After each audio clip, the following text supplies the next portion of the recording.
Hi, good evening. Can you hear me?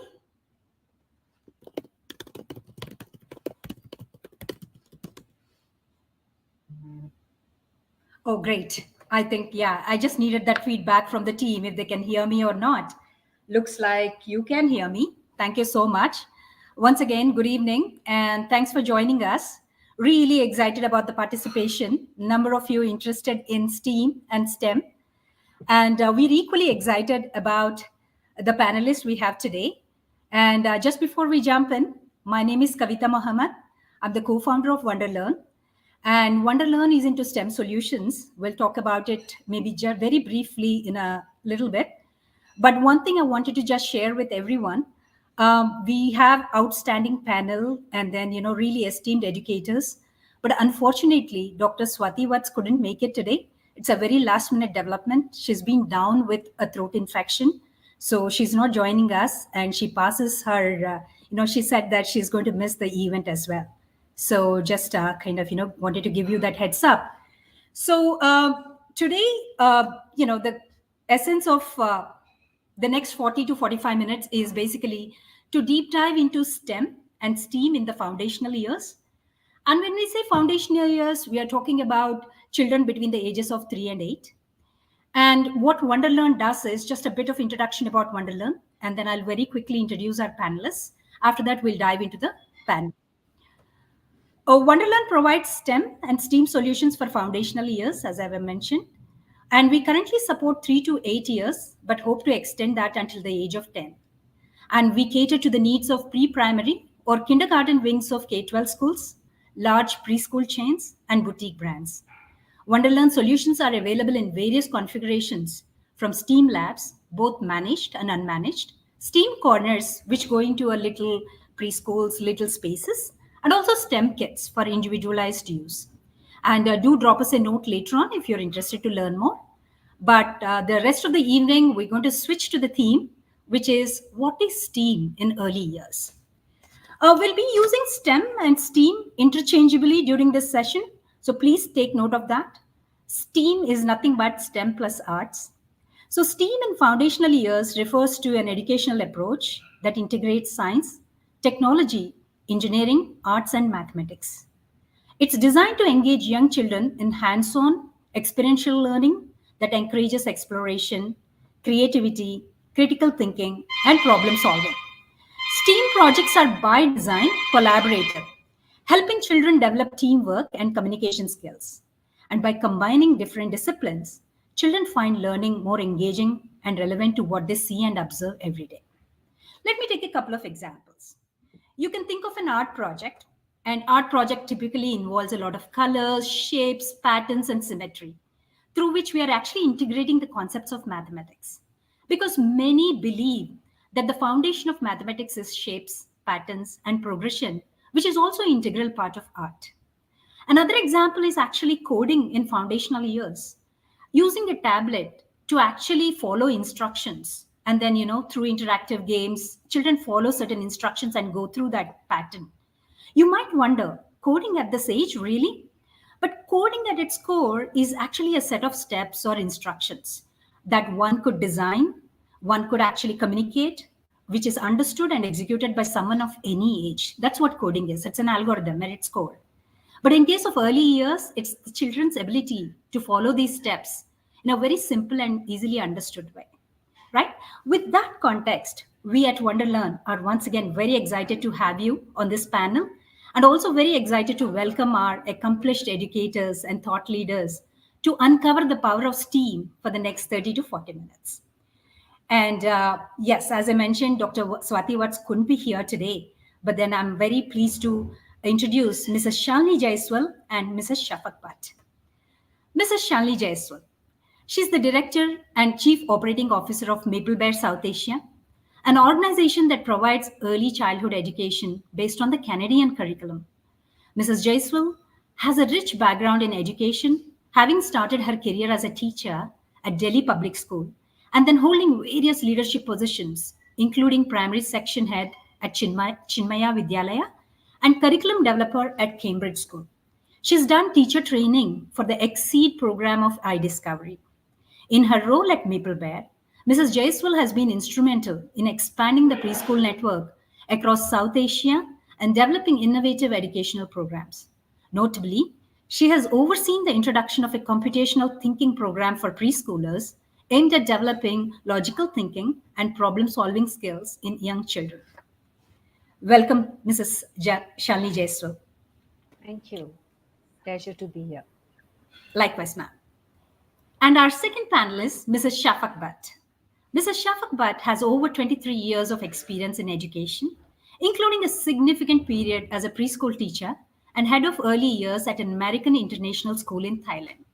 Mrs. Bhatt is a Harvard certified leader in early education and a NEASC school visitor, a believer in Dalai Lama's quote. When educating the minds of our youth, we must not forget to educate their hearts. She believes in nurturing compassionate minds and hearts right from their foundational years. She is the founder principal of Pathways Early Years Greater Kailash, which is part of the Pathways group of schools and is currently the head of early years at Pathways Schools, Noida. Warm welcome, Mrs. Shafak Bhatt.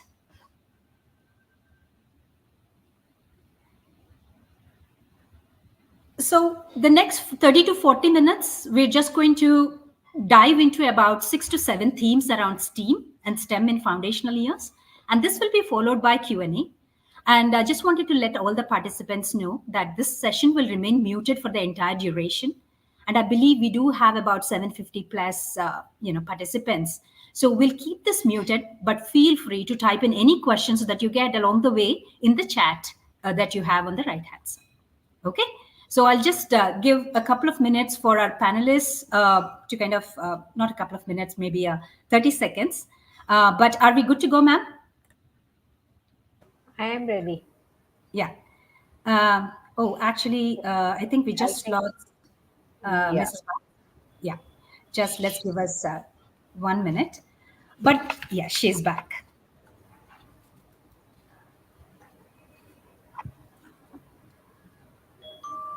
Miss Shafak Bhatt, you are there, ma'am? Can you hear us? Hear you. Can you hear me?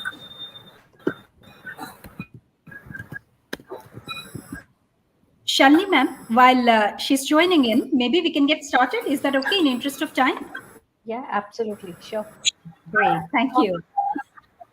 So, what I wanted to touch upon is STEM and STEAM. I think actually has been around in some pattern or form for the last several years.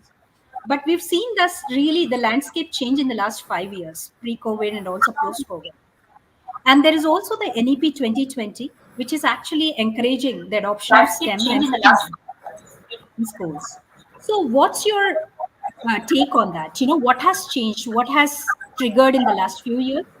And what was the vision and immediate need behind shaping it as a part of the NEP 2020? See, STEM and STEAM has been there for a while, but I would say not so in the early childhood arena. When we talk about STEM and STEAM, it's an integrated approach towards learning, science, math, art, and everything, not standalone.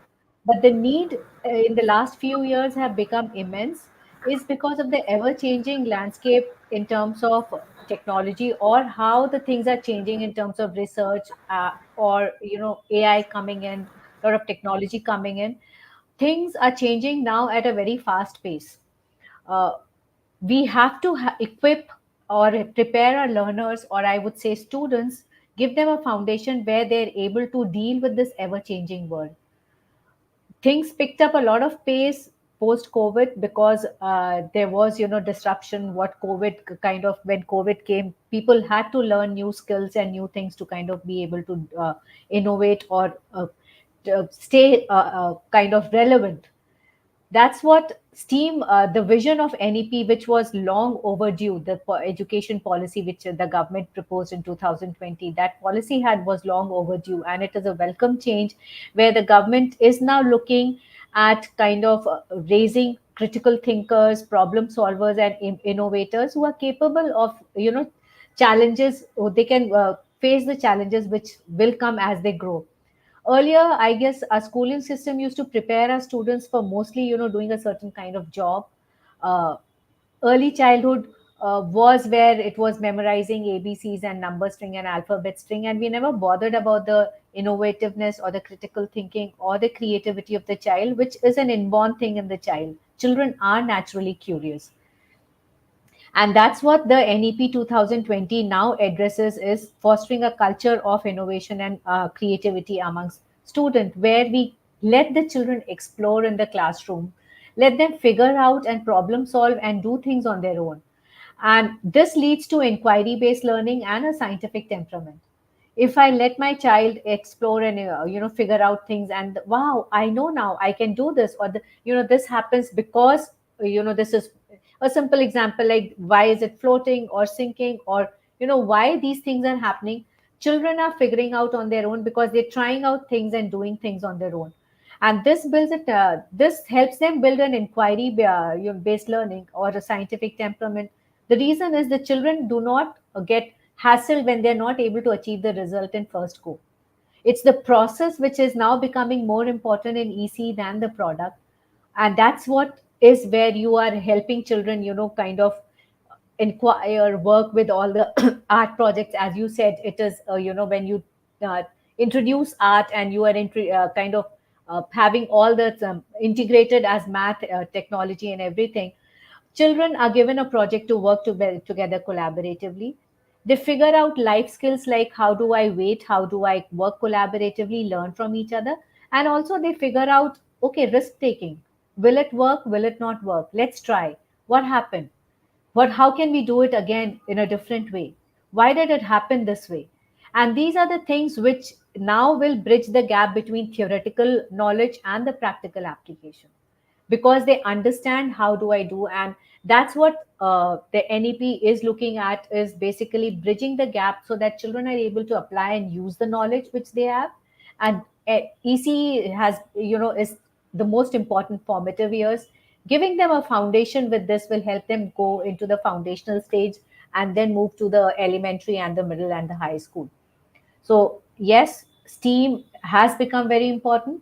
And how do we look at STEAM is very, very important. Do we look at STEAM as teacher guided activities? Or do we look at STEAM as setting up innovations, various centers open for exploration for children, and the teacher just being facilitating them and leading them to the learning? So that's a big question we need to look at.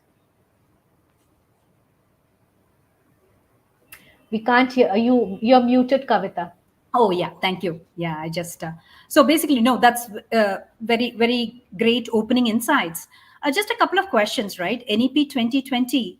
I think a part of it is inspired by some of the nations that are doing it really well in terms of STEM and then immersive learning, early learning, and a part of it is also our own need, what is required on ground in the country, right?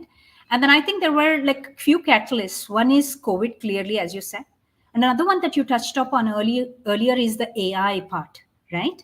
And then could you maybe just help us understand how has that morphed over a period of time, last 5 years, let's say, since the inception of NEP? One is what is the inspiration from global countries that are actually doing it very well? And then post COVID has something changed. And post AI has something else changed, right? In terms of work skills, like future skills, what do we want our children to be in 20 years from now? Could you touch upon that, please?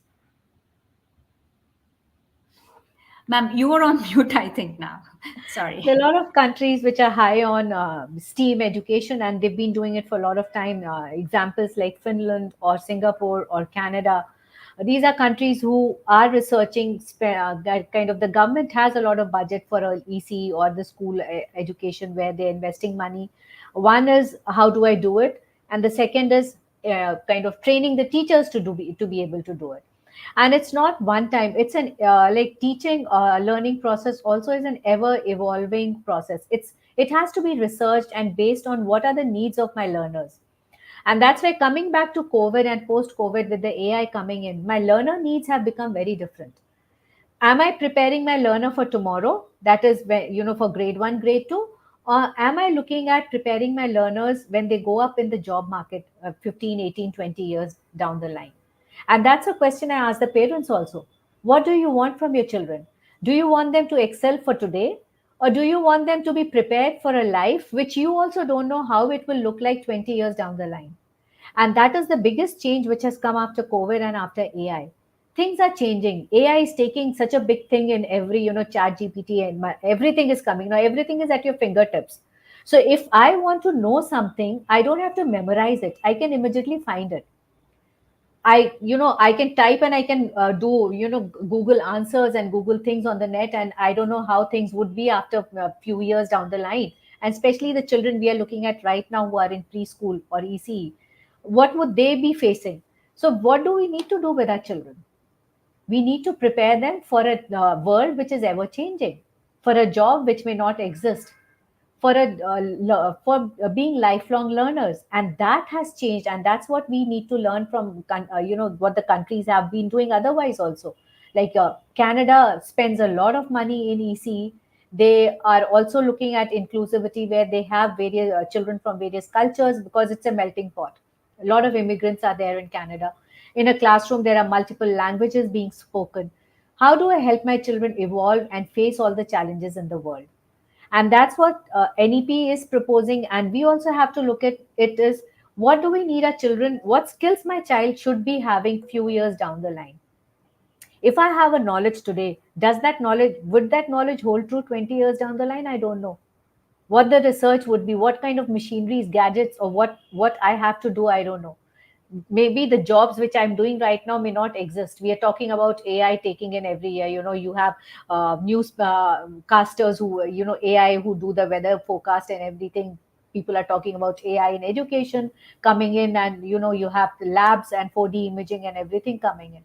So what do we prepare? Do I help my So that's where this team comes in. I prepare my student to be critical thinkers, to be innovators, to be able to figure out what they need and how should I find that. And that's the need. That's where the whole thing comes in our country also, that ever changing need of bringing these changes in our education system and helping and that's where the parents come in. They need to understand that if my child is getting full marks important, or is it okay if my child is just exploring and learning and not filling notebooks at EC stage. And a lot of things happens with school and parent partnership. You need to bring around those changes based on the latest research, based on the trends what other countries are doing. But how, and that's what the schools and everybody else have to do, and NEP is proposing that. It talks about moving away from textbooks, helping children go beyond the world of textbooks, finding out things for themselves, figuring out problem solving, and that's very, very important. And here we need the parents' help. Absolutely. Yeah, I think that's a good segue to my next question, right? I mean, when we look at the stakeholder for children, I think it's definitely the teachers, parents, and the student themselves. And then they wouldn't know much about AI in the foundational year. But then, how do you convince teachers, if you were to go the immersive way, the new way of teaching, the new way of learning? How do teachers believe in the process, saying that, yes, at the end of it, I expect the child to come out this way, the learning developmental milestones would be met? And similarly, how do you also coach your parents that the future is different from what we had learned probably 10 years ago, right? I mean, how do you actually just balance that out, both teachers and as well as the parents? So, like for a simple, let me pick up teachers first. And teachers, it's all about professional development. We need to look at, and that's what NEP is again focusing on, is continuous professional development, which is meaningful for the teacher. So, every teacher has a different need. What I need in terms of professional different development may be a very different thing than what you need. I may have a certain kind of expertise, but I need help in another areas. So the school customizing those professional developments for the teachers, making it meaningful, and also helping the teacher take it back to her classrooms is very important.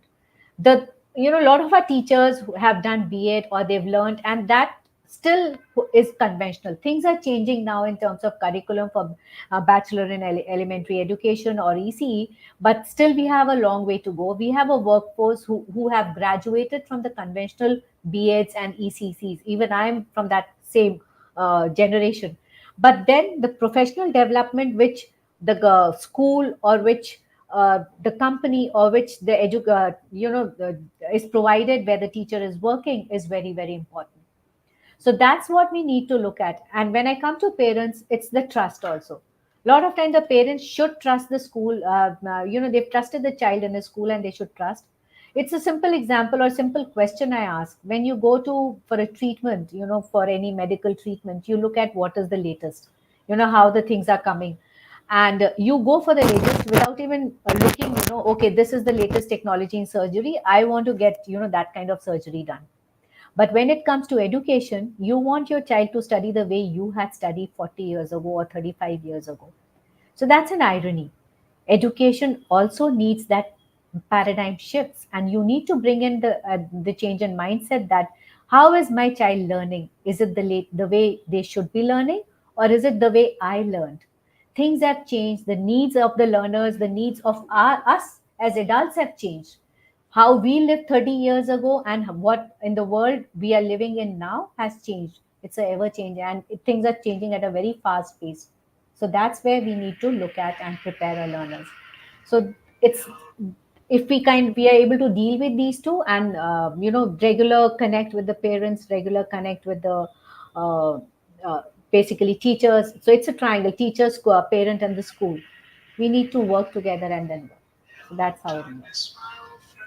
Great, Shanli ma'am. Thank you. And then I think I have another related question on probably the public private partnership in this, right? The policy and the regulations, you basically encourage and you nudge. Where do we get the balance?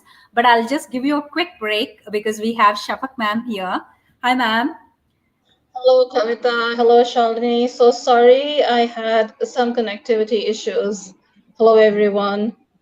Not at all. Good to have you back. And let me just summarize for everyone's sake and also for your sake. While you're away, we actually just touched upon NEP 2020 and then how that kind of catalyzed the thinking around STEM, immersive learning. STEM is just one of the nuances, but it's about experiential learning, immersive learning, where you are actually teaching children the life skills, which is critical thinking, problem solving, thinking on their feet, etc.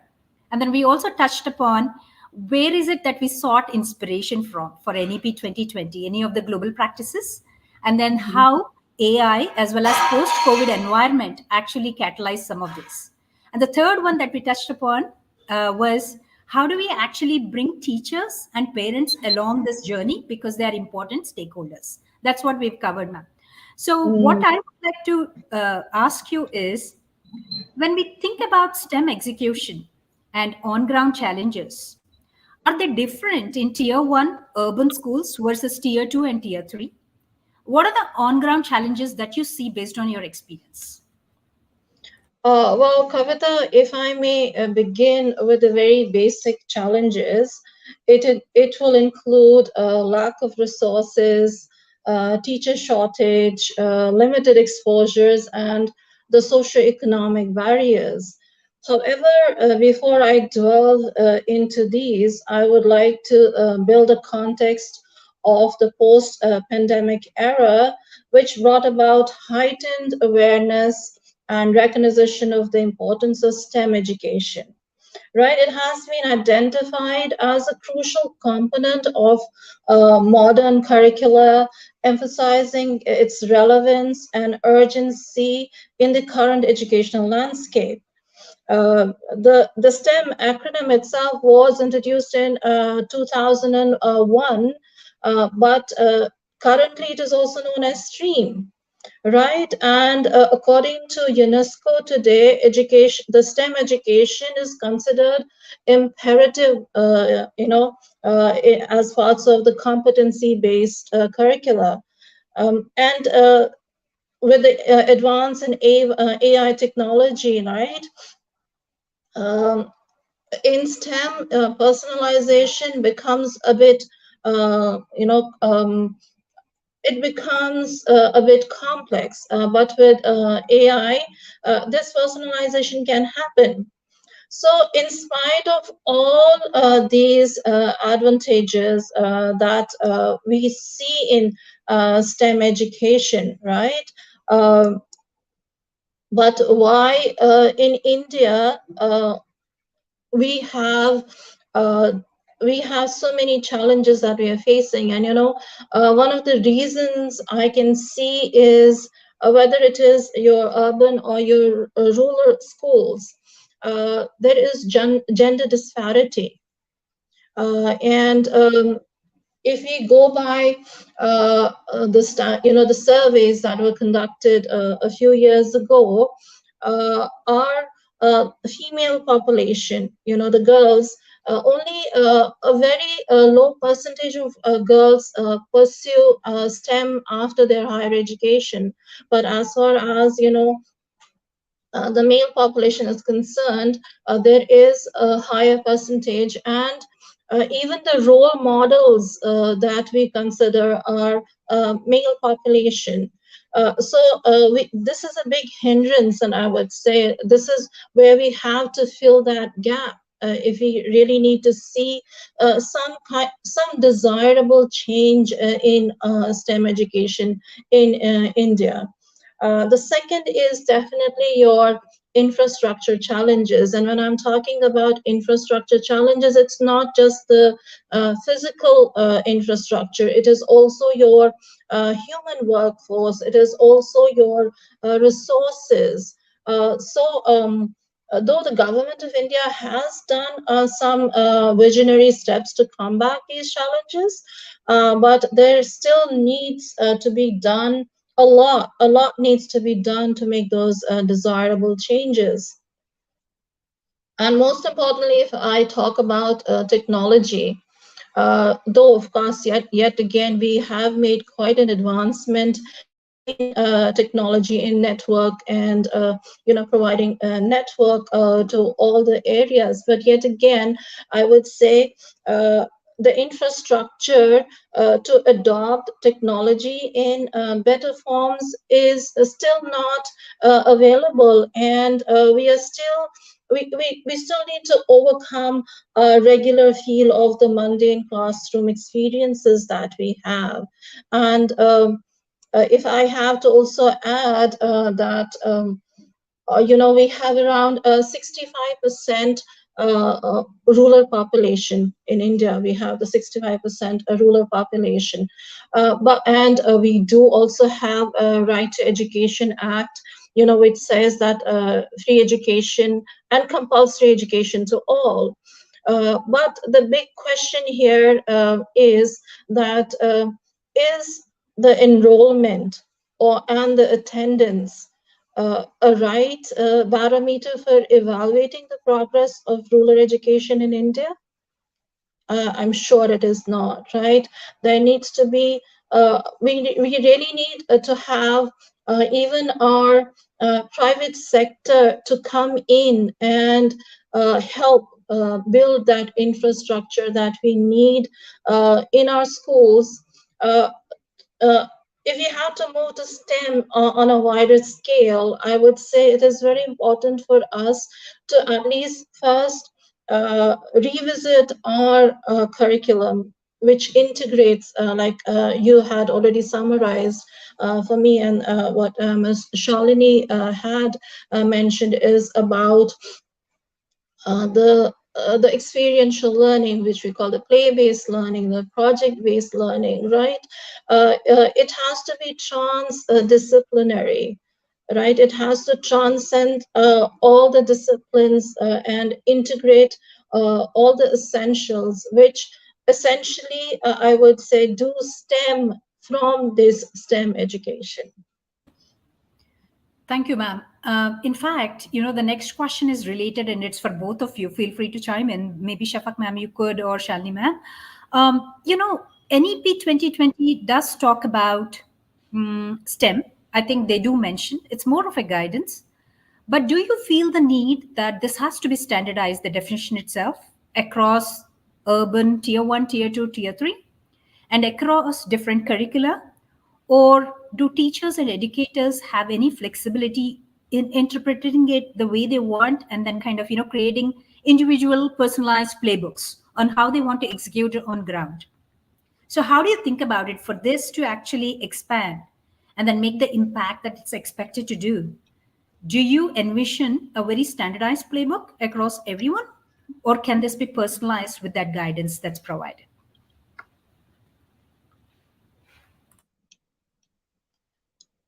Sorry, Either, I either. lost you in a bit. So Kavita, can you please say that again? Sure. So basically, what I was trying to, paraphrasing it, NEP 2020 has provided guidance on STEM and STEAM. They do refer. But then, however, I think the playbooks are not defined, they're not standardized. So, Mhm. what do you think will work well in India currently, right from urban to tier one, tier two, tier three, for it to be impactful? Is it better to go with a standardized, defined playbook? Or do you think the educators and the principals and the promoters should be given flexibility to personalize it and adapt it as per their needs and curriculum? See, to begin with, at the outset, I would say that it would be essential for us to at least come to a standard that we would like to implement, right?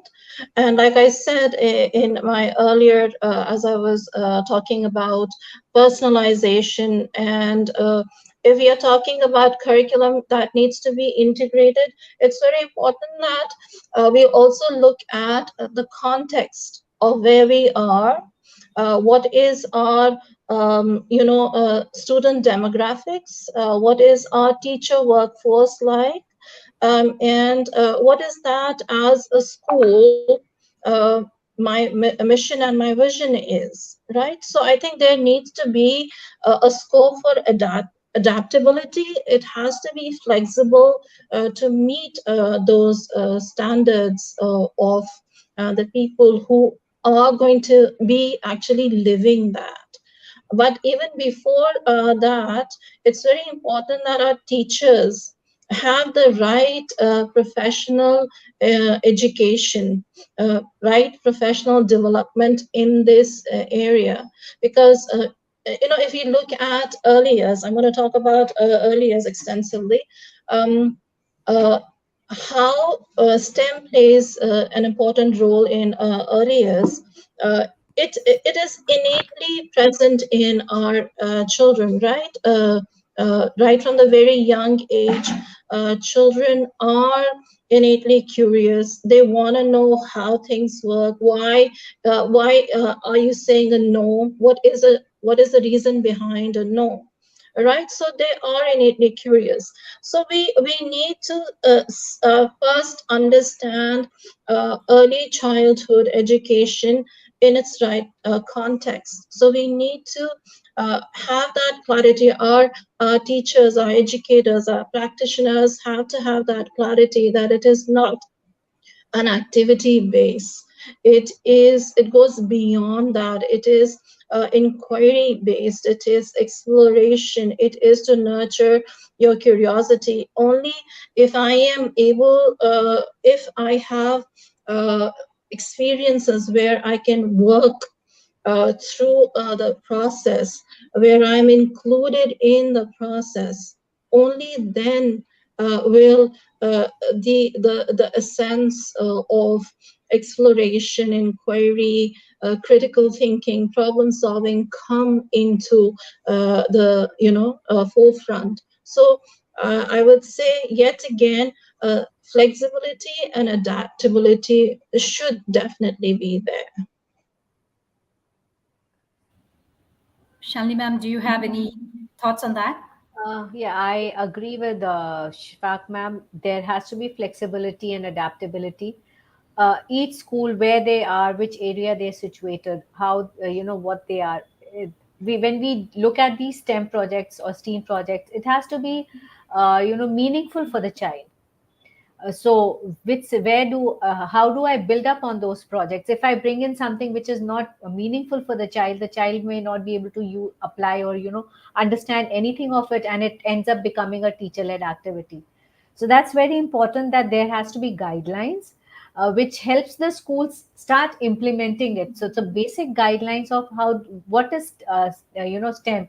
How do I look at implementing it from a simple small little steps at a time, simple way, and then moving ahead. And that also involves is equipping my teachers to deal with those ideas and things.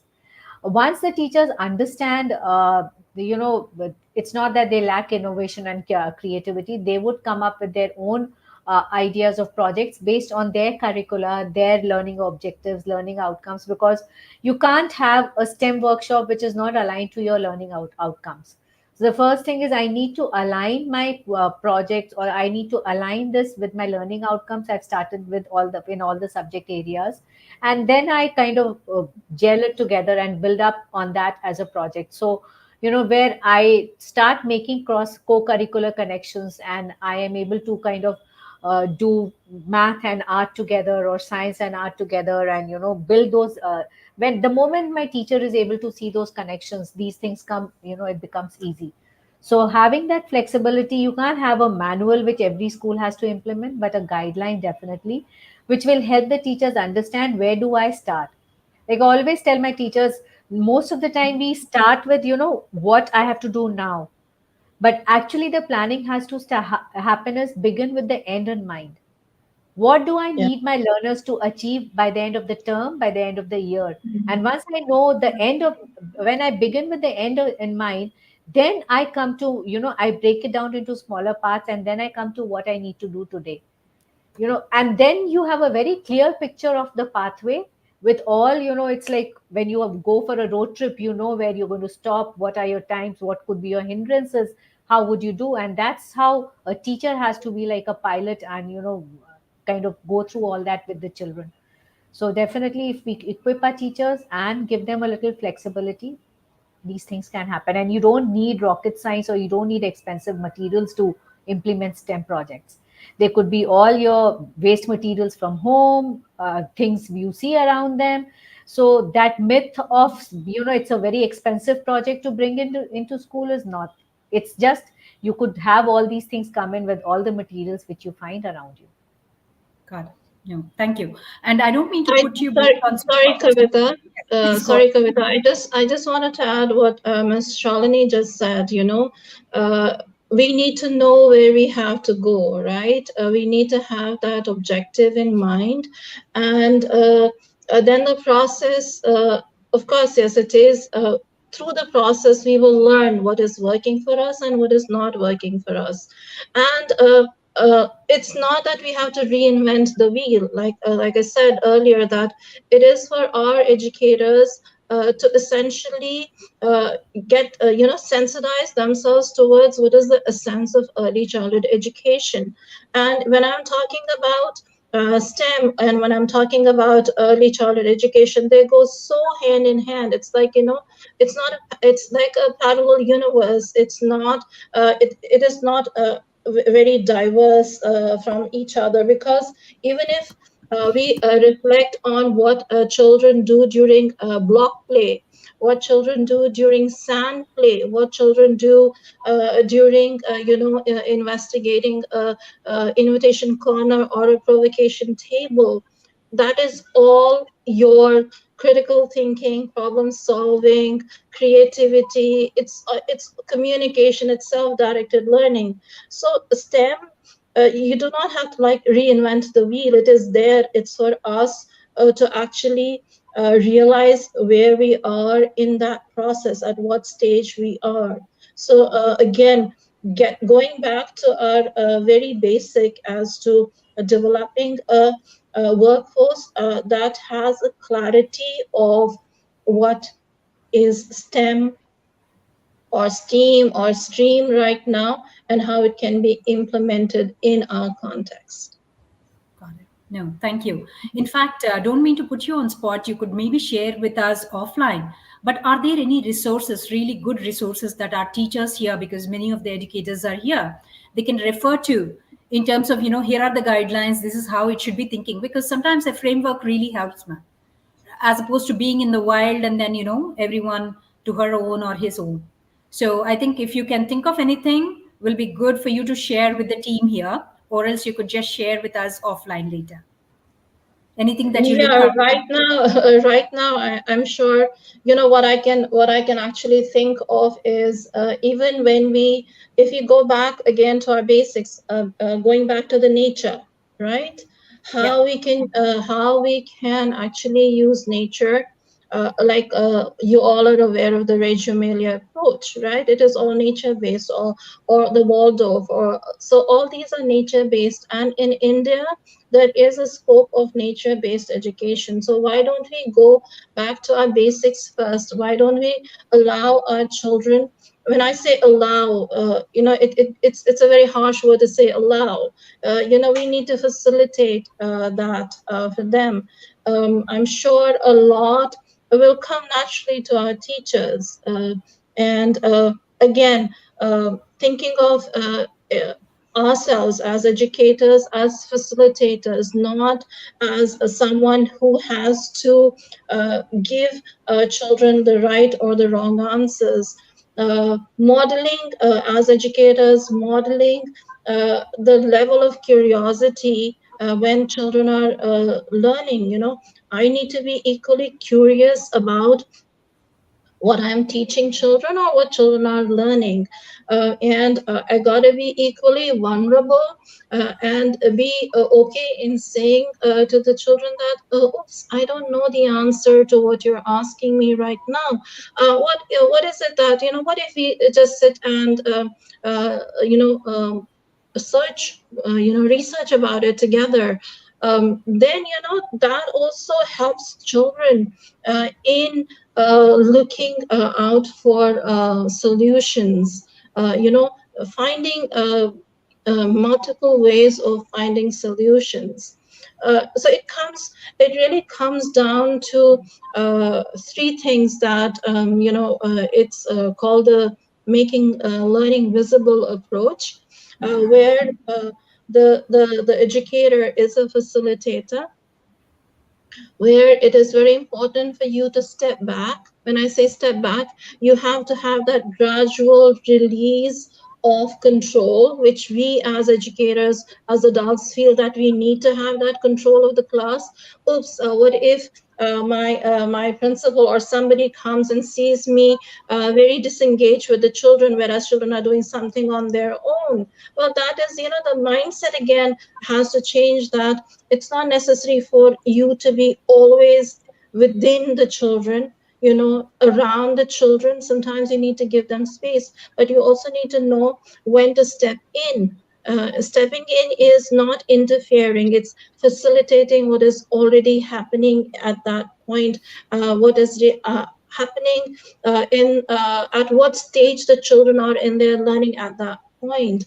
And then reframing the time.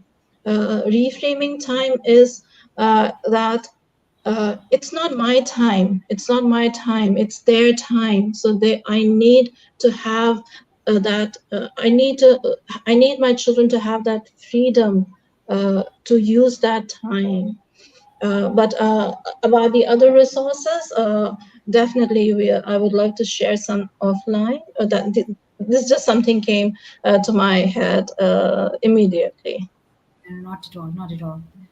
Maybe this question is for Shelly, ma'am. So, fast forward another 5 years or 6 years, do you see the textbooks or the notebooks, worksheets getting replaced with actually learning aids, a lot of learning aids? Because that's on many minds these days.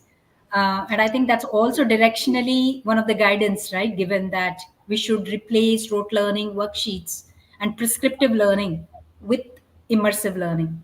That's my dream, where textbooks and notebooks get replaced with a lot of learning materials. Definitely children need a little support material, but at as the grade level increases. But in ECE you really don't need any textbooks or workbooks or any exams. But yes, you said fast forward 5 years, it is going to take a lot of time to bring around that paradigm change in our country. It's a whole, it's not, if when we look at it, it's not just the big cities, but we have to go in the interiors, which means educating teachers, educating parents, and also bringing around a look. It's not, I'm not saying to have a fancy infrastructure, but also understanding that for a teacher to implement such an experiential based learning where you have these things coming in. What about the teacher to student ratio? What about the student to space ratio? Are we talking about it? And that's where it is very important.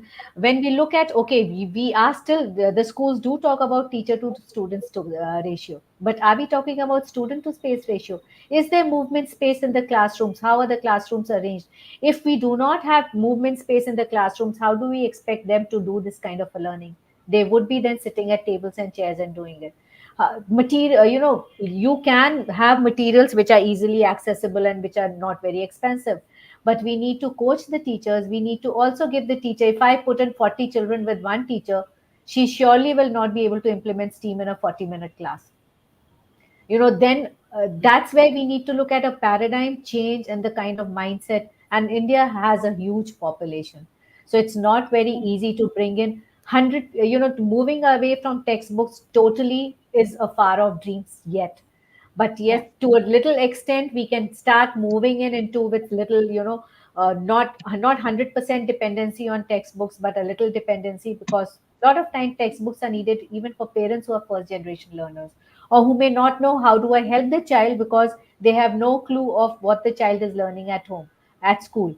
So, providing support material for parents to know what the child is learning, equipping the teachers, exchange of information from the school to the teacher. If there is no textbooks, how does the parent know what my child has done, where my child is? It's a long way, but definitely we've made a start with NEP, and I'm sure we will bring around that change in the next few years to come. Slowly but steadily, we will move towards it, and it's a joint effort. When the parents have to join hands and understand that the teacher is working hard, and I'm going to put this across to the parents if they are there here, and if there are some parents, we need to respect our educators, we need to respect our teachers. They work hard, and if they, if for that many hours they put in, it's not just the hours they put in the school with your child, but they put in extra hours now researching and planning things for the class.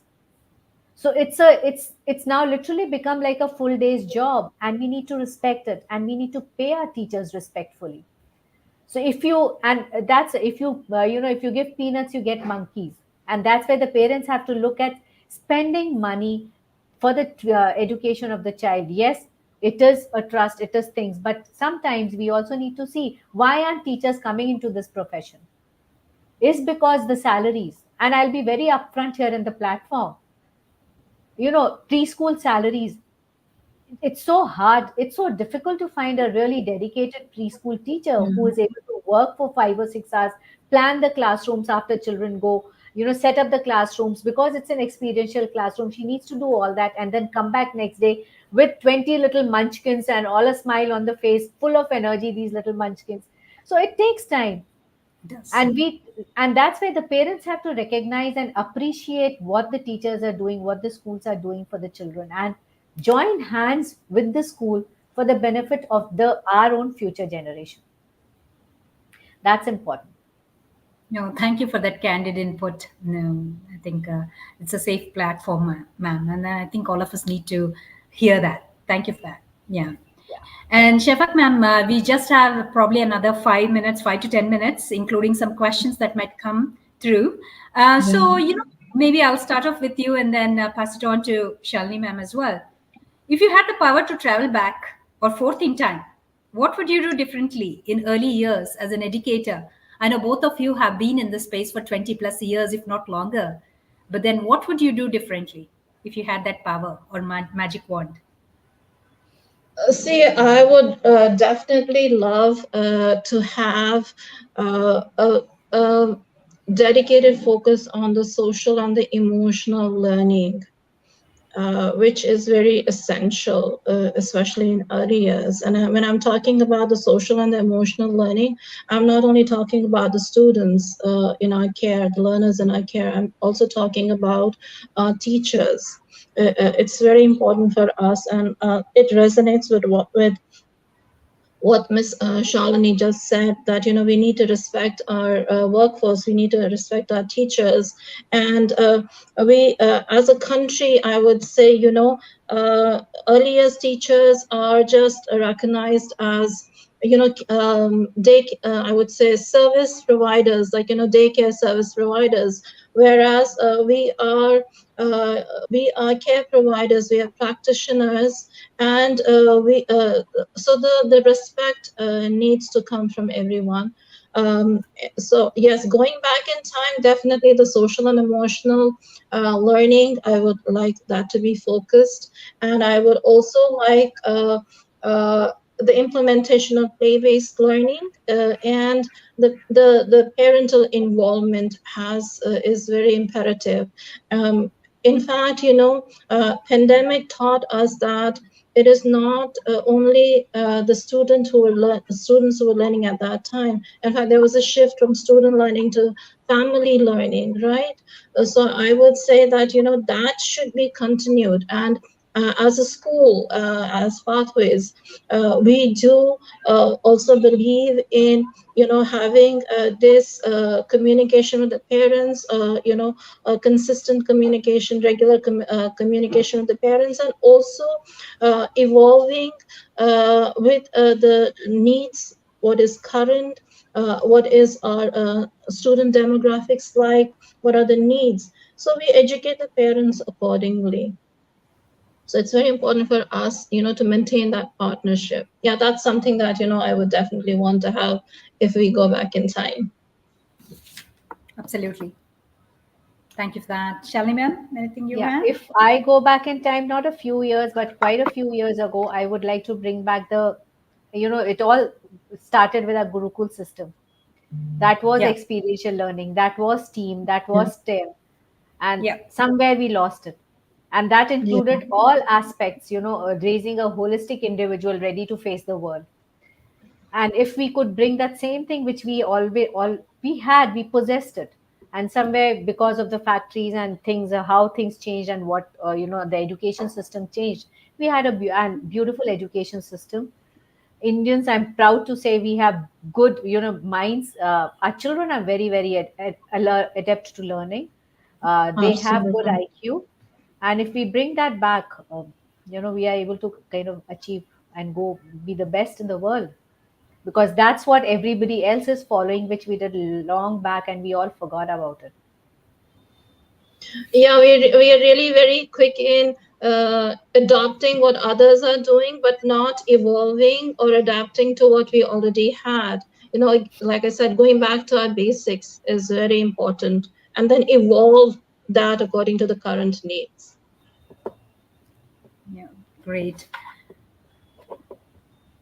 This is super insightful. Thank you very much. So I think, I mean, it's hard for me to summarize everything that we have covered in the last 45 minutes, but if I may, I think you started off by saying that just mapping and educating the stakeholders, who are the parents as well as the teachers, is very important to see where the puck is going in terms of future, and then how do we adapt now, how do we bring about changes in the infrastructure, in the way we think about curriculum, in the way we facilitate, is very important, more so for teachers, because their role will increasingly becoming that of a facilitators, having trust in the process, and also having trust in the child, that the child will actually evolve okay, right? And then I think you also talked about customization and adaptation. No single playbook will work. I think while the guidance is very important, each school, each curriculum, the school that adapts a curriculum should probably go ahead with the customization and adaptation and give them the flexibility to kind of navigate along. And Shafak ma'am, you did talk about the on-ground challenges, and I like the fact that you said there are certain stereotypes, right? Like STEM is meant for boys, probably not as for girls. I think as educators and teachers, there is also onus on us to kind of bust some of those stereotypes and then make sure that it's actually democratic. It's a level playing field. And end state is important, learning outcomes are important. Start with the end state and work backwards on what do you want, what are the learning aids, how should your playbook look like. And I think definitely, I think teachers role as a facilitator and an important player in the growth of children, I think cannot be undermined, right? It continues and be more important as we go along. So yeah, that's all we had. And I think interestingly, I don't see any questions coming through. I think there was one about, okay, the schools are still traditional, but we're talking about new age thinking. How do they change? I think both of you actually touched upon it to a large extent. And but a lot of them say, like, yeah, early childhood education and STEM are synonymous. There is no walking away from that. It's very inspiring, good questions. So yeah, I mean, we'll just give another minute or two for folks to post their questions if they have any. Otherwise, we really value your insights and thank you so much for your time. It's a midweek. I just wanted to add, Kavita, that for us it's very important to remember that before correction comes connection. So on that thought, I would the audience, I would like to just tell the audience that, recognize that every child is unique and may learn at their own pace. And it goes, it is true for our educators also. So, uh, instead of pulling down each other, let's pull ourselves together and empower ourselves with all the knowledge that we have. And I'm sure that, we would make huge strides in education in India. Thank you so much for having us. Absolute pleasure. Yeah, and then there is one last question from Ducklings Bay. I like the word, term. We need guidance on how we can incorporate STEM in our curriculum, right? These are the questions. That's why any resources, ma'am, that you have, if you could just share with the larger group here, we would be happy to pass them on.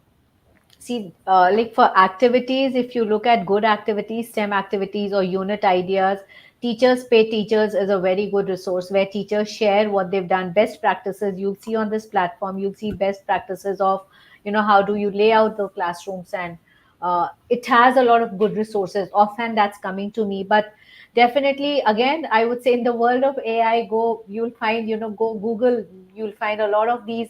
If you type the name of the unit and ask for STEM ideas, you will get a lot based on your needs and your learning outcomes. So, use chat gpt up your game, and you have your learning outcomes. And then chat, it will not give you everything, but definitely it'll give you ideas from where to start. And then as teacher, bring in your personal touch, your personal nuances, but definitely a broad skeleton of framework which you're looking at. Definitely AI is a big thing to help you guide with activities, or how things are. But before you go to all these things, you should know what your learning outcomes are. That's what I again repeat: begin with the end in mind. If you start picking up activities randomly, oh, I fancy this activity, it's a very good activity, but does it fit in into your learning, broad spectrum of curricula? Does it fit in for your grade level? Does it fit in of what you actually want your outcomes to be, your learning outcomes to be? Then it makes sense.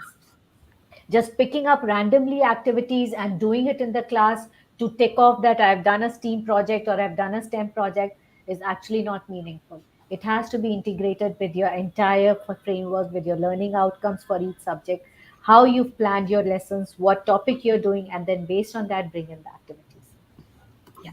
So basically, STEM activities to be integrated with your curriculum, lesson plans, and the learning outcomes, the framework that you follow as a part of your EYFS or PYP or anything you call it. Any, rather, it should be for any, Anything. Yeah. and Yeah. even NEP Absolutely. talks about it. Even see, you have the framework and the learning outcomes, and most of the time we don't even bother. We just kind of look at, okay, this is the lesson, and Yeah. these are the activities. Something I really like, I've googled or I've gone on the net, and I just do it.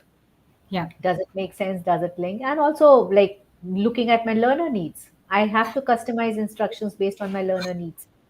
Yeah. Yeah. You got It's it. more I, than what is beautiful on Pinterest. Things Yeah. that look beautiful on Pinterest. It's more than that. I just wanted to add one more thing, that we as educators should look at what would be the impact of learning. You know what how will my children be able to apply this learning? Yeah, so what is the impact? Is it just a short term impact, or am I looking at the long term impact? So that is one question that, as educators, when we are planning, I need to look at the impact of it will bring on my learners. Absolutely, absolutely. One last question, I can't ignore it because it sounds very interesting from Miss Waddles. What are reflective practices that can be taught in early years? Reflective practices for children. Miss, I would, yeah. sorry, if I may go, Yes, Miss Shalini, yes, if you would yes, like to yes. go ahead, Carry on. please go ahead. You go ahead, then yeah, I'll add on. Please do. Yeah, Kavita, there is this Project Zero from Harvard, okay? And they have ample resources on thinking routines. When we are talking about reflective practices, they have, I would say, numerous thinking routines which you can adapt according to your learner level, which you can adapt according to the context of your school. Everything, they have varied thinking routines, and I think that's one of the things that we should try.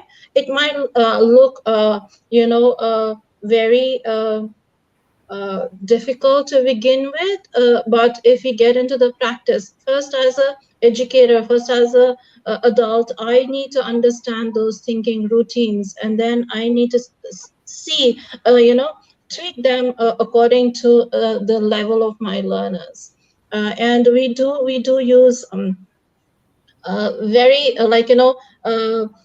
one very simple routine that you can start with, and you do not need to have any resources. So that is, okay, at the end of the school day, you do a circle time, you do an exit circle time, and you ask, of course, yes, along with your songs and all that, you ask children, okay, what was the best part of your school day?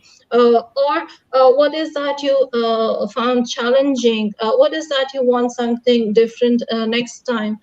Just having those conversations to begin with our children before going into all the other thinking routines, that would be very helpful. Yeah. So just to add on to what Shafaq ma'am said, Yes. it's very important for children, asking them open-ended questions, so that they're able to think and answer, and as exit slips for a little older age group as we move on, or starting with a KWL chart, what you know, what you want to know, what you've learned, because it helps you reflect on your learning, and they may add on, okay, I've learned this, but I want to know more about this. How did it work?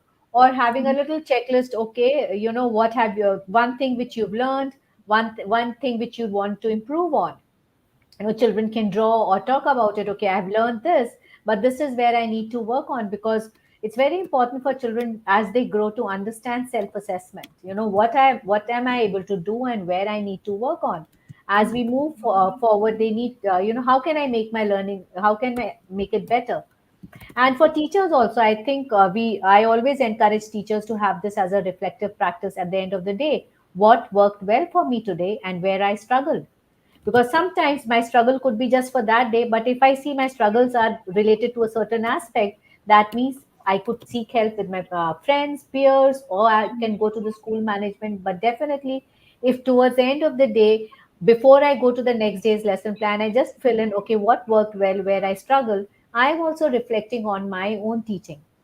And when I do that, I am able to kind of model it for the children, and I help them understand what, how do they reflect on their learning. And it starts with very little things. How, okay, you've done, like if it's a coloring, wow, you've done a good job. How do you think can you make it better?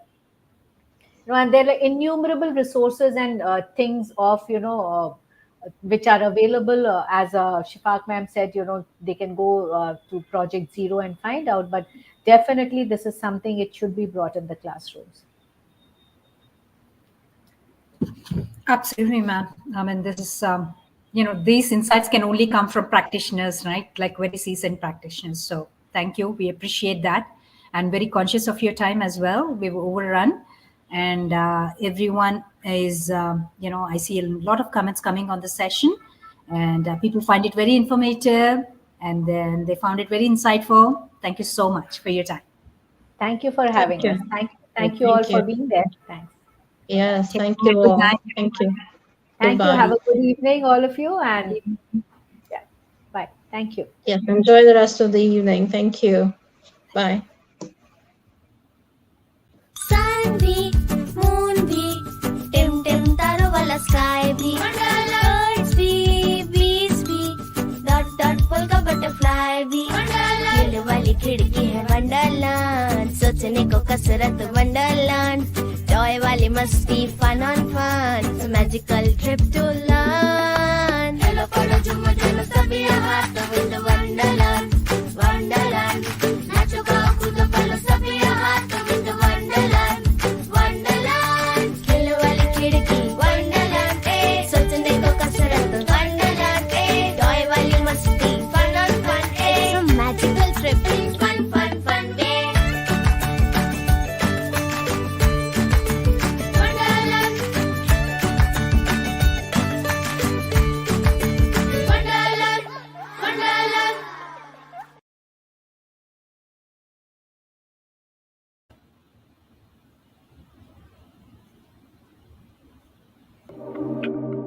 Sun भी, moon भी, Tim तारों वाला sky भी, birds भी, bees भी, dot polka butterfly भी, खेल वाली खिड़की है वंडरलैंड, सोचने को कसरत वंडरलैंड, टॉय वाली मस्ती fun on fun, it's a magical trip to learn. Hello पढ़ो झूमो झूलो सभी यहाँ तो in the wonderland.